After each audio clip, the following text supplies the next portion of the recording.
नमस्कार दोस्तों, मैं राज नरवरे आपके अपने YouTube channel RK coaching classes में बहुत बहुत स्वागत करता हूं। मेरे दोस्तों, व्यापम से आज बहुत ही बेकार जो है न्यूज निकल कर आई है। बहुत ही खराब आप लोग कह सकते हो, क्योंकि पीईबी जो है कोई भी एग्जाम इस साल नहीं कराना चाह रहा है। कोई भी एग्जाम पीईबी के इस साल नहीं होने वाले। मेरे दोस्तों, ये सभी के लिए बहुत ही बुरी खबर है, क्योंकि बहुत से बच्चे ऐसे हैं जो ओरेज होने वाले हैं, एमपी कांस्टेबल के एग्जाम की तैयारी कर रहे हैं। 3 साल से कोई एग्जाम नहीं हो रहा है और हर बार डेट डिले पर डिले हो रही है। मेरे दोस्तों, ये चुनाव भी आने वाले, इसलिए भी डेट डिले हो सकती है ना।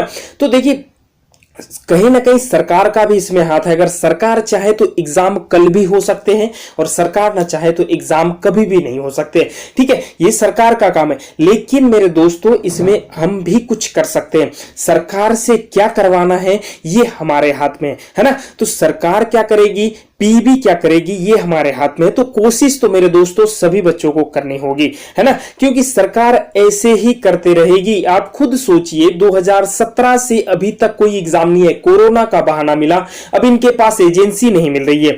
मतलब सब कुछ करवाने के लिए एजेंसी, एग्जाम करवाने के लिए एजेंसी नहीं है कि पैसे नहीं है, क्या मजबूरी हो गई है। तो बताना चाहिए ना, है ना। क्या सरकार एग्जाम नहीं करवा पा रही? क्या सरकार के पास पैसे नहीं है? खजाना खाली हो गया? कहां जा रहा है? इतना टैक्स ले लिए, सब ले लिए, लेकिन पैसा जा कहां रहा है? मेरे दोस्तों, क्या लिखा है कि दिसंबर तक पीईबी नहीं लेगा कोई। मेरे दोस्तों, दिसंबर लिखा है, लेकिन शर्त लगा लो दिसंबर तक में अगर पेपर हो गया तो दिसंबर के बाद ही सोचो। आप तो सोचो कि 2022 के बाद एग्जाम होने वाले, 21 में तो आप अपनी जॉब नहीं ले सकते। ठीक है, 21 में जॉब लेने की मत सोचो, 21 में जॉब मिलनी नहीं है। 2022 में अगर एग्जाम होंगे तो ज्वाइनिंग भी 2023 तक देगा, क्योंकि ये पीईबी है। 2017 के शिक्षक, 2017-18 के जो शिक्षक है जिनकी सिलेक्शन हो चुका है, उनको अभी तक ज्वाइनिंग नहीं दे पाए। मेरे दोस्तों, कर क्या रहे हैं आप लोग? बोल रहे हैं कि खजाना खाली है। मामा जी बोल रहे खजाना। मामा ने पूरी तैयारी कर रखी है कि बच्चों को जॉब तो देनी नहीं है, मरने दो सालों को। ये कोई बात नहीं होती। पीईबी एक रिटायर हो गए भाई, दूसरे आ गए, लेकिन इनको क्या करना है, अब जांच बिठानी है। अरे तो गलती क्यों करते हो? गलती की तुमने, तुम्हारी जांच तुम देखो। उनकी सजा हमें क्यों मिल रही है, बच्चों को क्यों मिल रही? गलती तुम करोगे, सजा बच्चों को मिलेगी। कैसे पेपर लीक हो जाता है, कैसे पेपर में गलती हो जाती है, ये सब तो पीईबी का कारण है ना। संस्था चेंज कर रहे, कितने साल से सिर्फ नाम चेंज कर दिया, संस्था तो वही है। सरकार वोट बैंक देखना चाहती है। मेरे दोस्तों, सभी बेरोजगार युवा हैं, इस बार वोट बैंक आपको पता है किसके हाथ में, और सरकार किसको बनानी है और किसको नहीं बनानी है। तो मैं सरकार के खिलाफ नहीं बोल रहा कि सरकार क्या है क्या नहीं है, लेकिन बच्चों की सुने तो, क्या करना है क्या नहीं करना है बच्चों की सुने तो। बेरोजगारी सबसे बड़ा मुद्दा है, सबसे बड़ी समस्या है, लेकिन उस पर कोई विचार नहीं कर रहा है।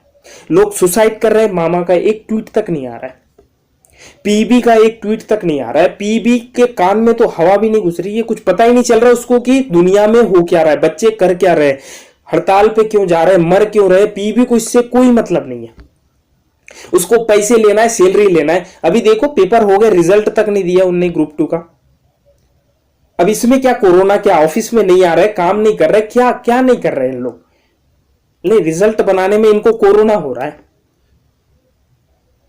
मेरे दोस्तों, ये सिर्फ बहाने हैं एग्जाम ना लेने के। अभी टोटल कर दिया कि पीईबी अब जिस एजेंसी से परीक्षा आयोजित कराता था उसकी जांच चल रही है। अब कब तक चलेगी ये हमें नहीं पता, क्योंकि इनसे होना नहीं है, जांच कंप्लीट नहीं होनी। मेरे दोस्तों, व्यापम घोटाला अभी पुराना अभी तक चल रहा है। अब इनकी जांच जब तक खत्म नहीं होगी, आप लोग तो मरते रहो, है ना। ये देखो, ये लिखा है कि ये दिसंबर परीक्षाएं दिसंबर तक प्रस्तावित। पुलिस आरक्षक भर्ती की जो अक्टूबर नवंबर में होनी थी, दिसंबर बोल दिया है। दिसंबर में अगर बोला है तो मेरे दोस्तों नहीं होनी दिसंबर में। जब तक डेट नहीं आती दिसंबर का तो सोचो ही मत, है ना।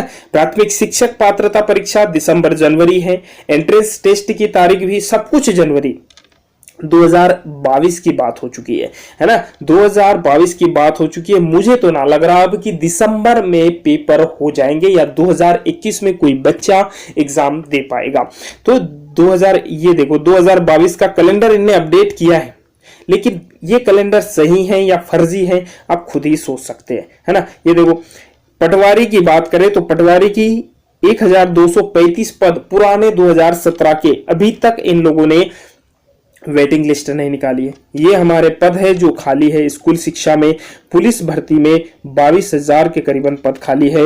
वन में 14,000 के करीबन जो है पद खाली है। आप खुद सोचिए मेरे दोस्तों, इतनी भर्ती खाली है, इतने बच्चे बेरोजगार बैठे। पटवारी में भी है 5,000 पद, बता रहे हैं कि 5,000 पद जो है पटवारी में खाली है।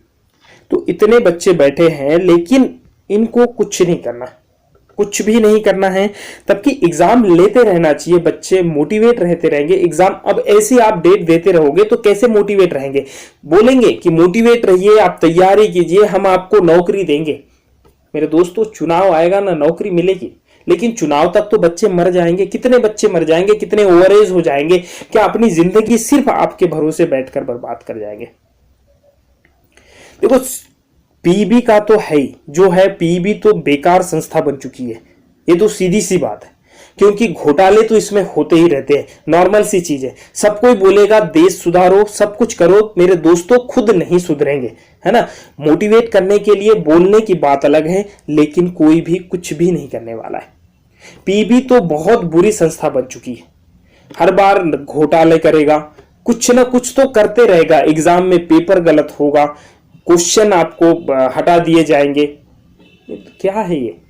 जब आप लोग वहां बैठे हो, तनख्वाह ले रहे हो, तो एक एक क्वेश्चन चेक करो, पेपर लीक कैसे हो जा रहे हैं आपके हाथों से। इसका मतलब है कि आप कुछ ना कुछ तो अंदर गड़बड़ी हो रही है। तो संस्था चेंज करो। सही तो सरकार के हाथ में, सरकार दबाव देगी तो पेपर क्यों नहीं होंगे? जब जिन विभाग में भर्तियां खाली है, वो विभाग पीईबी को सब नोटिस दे चुका है कि हमें भर्ती करके दो, तो फिर भर्तियां हो क्यों नहीं रही? जब नोटिस मिल चुके हैं तो भर्तियां होनी चाहिए, और नोटिस नहीं मिले हैं तो नोटिस दो जिन जिन विभाग में भर्ती खाली है। क्योंकि देखो, सबको पता है कि 3 साल से भर्ती नहीं हुई, लेकिन रिटायर तो हुए होंगे ना, तो भर्ती तो, पोस्ट तो खाली है, और अभी तो और भी ज्यादा पोस्ट खाली है। तो मेरे दोस्तों, ये बहाना जो चल रहा है सरकार का, ये सरकार का कहे या पीईबी का जो कहे, ये जो बहाना चल रहा है ये गलत है। इस किसी भी बहाने से मेरे दोस्तों बच्चों के साथ खिलवाड़ मत करो, उनकी जिंदगी के साथ खिलवाड़ मत करो। मेरा कहने का सीधा सा मतलब ये है। कोई सुसाइड कर रहा है, अभी आपने खुद ने देखा होगा कि एक टीचर ने सुसाइड किया। 37 साल का टीचर था, स्पष्ट लिखा हुआ है उसके इसमें, 37 साल का टीचर ज्वाइनिंग नहीं मिलने के कारण सुसाइड कर लिया। मेरे दोस्तों, 37 साल क्या होते हैं आप खुद सोचिए। जो उम्र घर पे पैसे देने की होती है, उस उम्र में हम घर से पैसे मंगाकर यहां जिंदगी जी रहे, 10 बाई 10 के कमरे में बैठकर तैयारी करके हम जिंदगी जी रहे। आपको क्या पता होगा, आप तो आलीशान बंगले में रहते, आपको ये जिंदगी पता है कि कैसी होती है। अगर आप इस जिंदगी से जीकर सिलेक्शन लेकर वहां गए होते ना, तो आपको पता होता कि ये जिंदगी होती कैसी है। आप खुद जानते कि ये बेरोजगारी का दर्द होता कैसा है। कितने लोगों के ताने सुनने पड़ते हैं, आपको पता है? नहीं पता ना। आपको डेट बढ़ाना आता है, आपको फर्जीवाड़ा करना आता है, आपको क्या बोले आप, लेकिन यह करना नहीं आता कि बच्चों को वैकेंसी दे दे। भाई, सिलेक्शन हमारा होगा या ना होगा ये हमारे ऊपर है, हम काबिल है या नहीं है ये हमारे ऊपर है। हम काबिल नहीं होंगे तो हम हार मान लेंगे, चले जाएंगे, लेकिन हम डिसाइड तो कर पाएंगे कि हम इस काबिल नहीं है, हम दूसरा काम तो करेंगे। आप हमारी काबिलियत चेक करने का मौका ही नहीं दे रहे। हम कैसे पता करें कि हम सिलेक्शन ले पाएंगे या नहीं? हम नहीं ले पाएंगे, हमारे भाई कोई ले पाएगा। किसी का तो सिलेक्शन होगा ना, कोई तो खुश रहेगा, किसी की जिंदगी तो सुधरेगी। और मेरे दोस्तों, अगर ये किसी एक की जिंदगी सुधर गई, आपको किसी को पैसे देने की जरूरत नहीं है। आप उसे जॉब दे दीजिए, फिर पैसे दीजिए। फ्री में पैसे देने की जरूरत नहीं, फ्री में नहीं मांग रहे हम किसी से पैसे।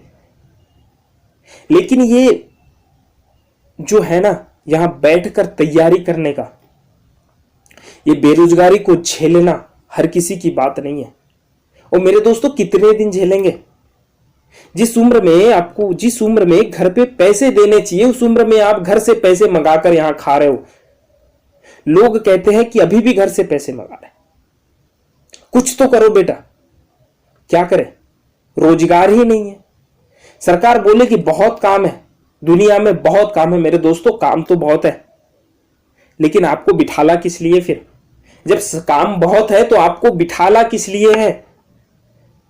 जल्दीबाजी में कैलेंडर अपडेट कर दिया इन लोगों ने कि बच्चे शांत हो जाए। मेरे दोस्तों, हमें कोई कुछ करने का कोई मजा नहीं है, ना हमें कोई रैली करना है, ना हमें कोई कुछ नहीं करना है, हमें उससे कोई मतलब नहीं है। हमें पता है कि ना कुछ होना है ना कुछ करना है। रैली करने से कोई अपडेट नहीं होना, आप लोगों पे कोई फर्क नहीं पड़ना, क्योंकि फर्क पड़ता तो अभी तक दिख गया होता। ये सिर्फ दिखावा है, ये जो कैलेंडर है ना सिर्फ दिखावा है। तो ऐसी चीजें मत करो। जो भी करना है, देखो हम किसी सरकार के खिलाफ नहीं है, हम किसी सरकार के खिलाफ नहीं बोल रहे। आप जैसे भी हो अच्छे हो, लेकिन कुछ अच्छा बच्चों के लिए करो। ऐसा नहीं कि सब कुछ अपने के लिए करो। मेरे दोस्तों, जनता में बेरोजगार भी आता है और आपको खुद को पता है कि इस राज्य में सबसे बड़ी समस्या बेरोजगारी है। कोरोना के बाद अगर मैं कहूं तो सबसे बड़ी महामारी है ये बेरोजगारी। अगर ऐसा ही चलते रहा ना तो कोरोना से कम बेरोजगारी से लोग ज्यादा मरेंगे। मैं किसी को ना डिमोटिवेट कर रहा हूं, ना ही किसी को ठेस पहुंचाना मेरा मतलब, लेकिन यह बात सरकार तक, पीबी तक पहुंचनी चाहिए। मेरे दोस्तों, आप जितना हो सके शेयर कीजिए, पीबी तक ये पहुंचनी चाहिए। अब हमारा टाइम ये ना रहा कि हम घर से पैसे मांग कर खाएं। सरकार को हमें देना होगा, क्योंकि हमने हमारा वोट दिया है। अगर सरकार कहती है तो हम कहेंगे कि हमने हमारा वोट बेचा है, हमें जॉब चाहिए, जॉब के बदले हम वोट बेचेंगे, लेकिन वोट देंगे। हमारा कर्तव्य है वोट देना। आप खुद समझिए, हमारा कर्तव्य है तो हम वोट देने जाते हैं, लेकिन आपका भी कोई फर्ज बनता है, आपका भी कोई कर्तव्य बनता है इस जनता के खिलाफ, इस युवा के खिलाफ, इस बेरोजगार युवा के खिलाफ जो मर रहा है। आप उसको कुछ नहीं बोल रहे, उसके लिए आपको कोई ये मतलब नहीं है, ना ट्वीट आ रहा है किसी का, ना कोई कुछ बोल रहा है। विपक्ष तो बैठा है शांत, आराम से बैठा है, जिस चीज का उन्होंने फायदा उठाना चाहिए आराम से बैठा है। क्या विपक्ष है हमारी इस सरकार का? हमारे राज्य का विपक्ष तो बहुत ही मजबूत विपक्ष है। अब क्या बोले, सरकार के खिलाफ बोले या व्यापम के खिलाफ बोले, पता नहीं। व्यापम जो करता है सब कुछ आपको पता है, सब एक दूसरे से कनेक्ट है, तो व्यापम जो करेगा वो सब कुछ इन्हीं के अंदर आता है। तो मेरे दोस्तों, एजेंसी अगर सरकार चाहे तो इनके पास एजेंसी भी बन सकती है। इतना टाइम नहीं लगता 3 साल किसी एजेंसी को रखने में। आपको पता नहीं है क्या एग्जाम होने वाले हैं तो 3 साल लगते हैं किसी एजेंसी को सेलेक्ट करने। एक ही एजेंसी पड़ी है आपके पास में, दूसरे नहीं है सरकार दुनिया में, एक ही है जिस पर आप इकलौते बैठे हैं और उसी पे जांच करके फिर उसी से एग्जाम करवा के फिर घोटाला करना, फिर जांच करना, क्योंकि हम उसी के लिए बने हुए हैं कि हम आपकी जांच के अंदर बैठे रहे, क्या करना है क्या नहीं करना है ये हम देखते रहे। हम आपकी मार खाते रहे, मरते रहे, सुसाइड करते रहे, जो करना है हम करते रहे। बस आप लोग शांति से जियो, आराम से ऐसो आराम की जिंदगी जियो, बंगलों में जियो, ऐसो आराम की जिंदगी जियो। हम इस 10 बाई 10 के कमरे में अपनी पूरी जिंदगी बिताएंगे, है ना? यही चाहते हो आप लोग? थोड़ी सी तो समझ रखो कि एक बेरोजगार युवा की जिंदगी कैसे होती है। कभी जी कर देखो, किसी बेरोजगार युवा के रूम पर जाकर देखो कि वो कैसी जिंदगी जीता है और कैसा अपना मैनेज करता है। 3-4 हजार में कैसे अपना, तुम लोगों का तो दिन का खर्चा होगा मेरे दोस्तों, ये इन लोगों का जो संस्था के हैं इन लोगों का तो दिन का खर्चा होगा जो हमारा 1 महीने खर्चा चलता है, लेकिन इनको समझ नहीं है। बस इतना ही कहूंगा मेरे दोस्तों। देखो, डिमोटिवेट होने की जरूरत नहीं है। अगर आप तैयारी कर रहे हो तो लगे रहिए, लेकिन एग्जाम का भरोसा नहीं मेरे दोस्तों कि कब होगा। इसके लिए हमें थोड़ी बहुत कोशिश तो करनी पड़ेगी।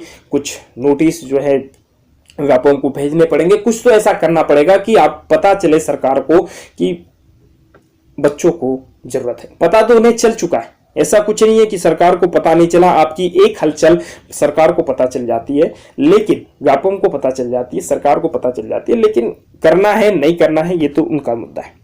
ठीक है, तो ऐसा तो कुछ नहीं करना हमें कि कोई रैली निकालनी है, ऐसा कुछ नहीं करना। अगर सरकार को करना होगा तो वो खुद करेगी। बस ये वीडियो आप लोग इतना फैलाना ताकि संस्था तक पहुंच सके, व्यापम तक पहुंच सके कि लोगों की जिंदगी होती कैसी है। बस इतना ही कहूंगा मेरे दोस्तों। मिलते हैं हम लोग नेक्स्ट वीडियो में। आप लोगों का साथ रहा, आप लोगों का सपोर्ट रहा तो जल्दी ही एग्जाम हो जाएंगे। ठीक है, तो लगे रहिए, दिसंबर 2021 तक लगे रहिए, कोई दिक्कत नहीं है। 22 में होगा एग्जाम तो लेंगे, लेकिन मेरे दोस्तों कुछ बच्चे जो ओवरेज हो रहे हैं उनके लिए ये बहुत ही मुसीबत का सवाल है ना। चलिए मिलते हैं आपसे नेक्स्ट वीडियो में। बस आप लोग वीडियो को शेयर कीजिए, लाइक कीजिए, चैनल को सब्सक्राइब जरूर कीजिएगा। तब तक के लिए धन्यवाद। मैं राज नवरे आपसे विदा लेता हूं। जय हिंद, जय भारत।